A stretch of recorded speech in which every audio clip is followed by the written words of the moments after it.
নমস্কার বন্ধুরা, মন্টিস কিচেনে আপনাদের স্বাগত। আজকে একটি নিরামিষ কচু শাকের রেসিপি নিয়ে চলে এসেছি। চলুন তাহলে দেখা যাক আমি কি কি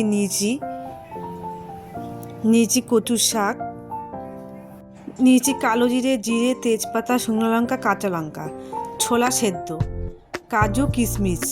এবার কচু শাকটি একটি হাঁড়ির মধ্যে রেখে দিয়ে দেব সামান্য একটু নুন, একটু হলুদ গুঁড়ো দিয়ে জল ঢেলে দেব।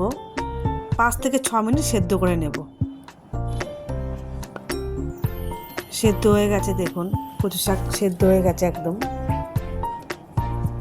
এবার উঠিয়ে নেব। এবার কড়াইতে সর্ষের তেল দিয়ে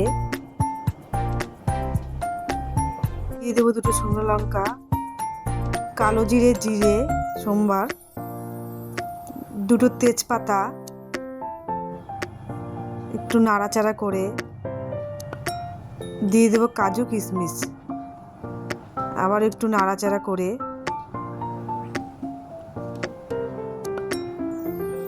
দিয়ে দেবো কাঁচা লঙ্কা। এবার দিয়ে দেবো সেদ্ধ করা কচু শাক। এবার এটাকে 5 মিনিটের মতন ভালো করে নেড়ে ভাজা ভাজা করে নেব।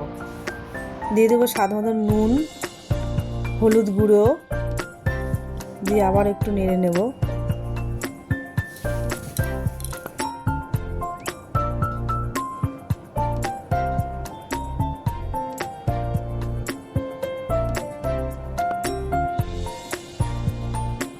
দিয়ে দেবো স্বাদ মতন চিনি।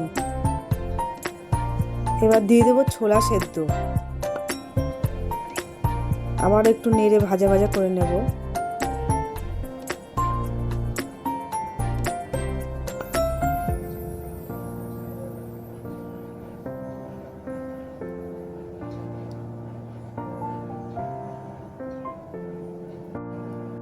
দেখুন আমার হয়ে গেছে, জলটাও শুকিয়ে এসছে। ব্যাস তৈরি হয়ে গেল আমার ছোলা, কাজু আর কিশমিশ দিয়ে কচু শাকের রেসিপি। আপনাদের যদি এই রেসিপিটি ভালো লেগে থাকে অবশ্যই লাইক, কমেন্ট, শেয়ার, চ্যানেলটিকে সাবস্ক্রাইব করে দেবেন।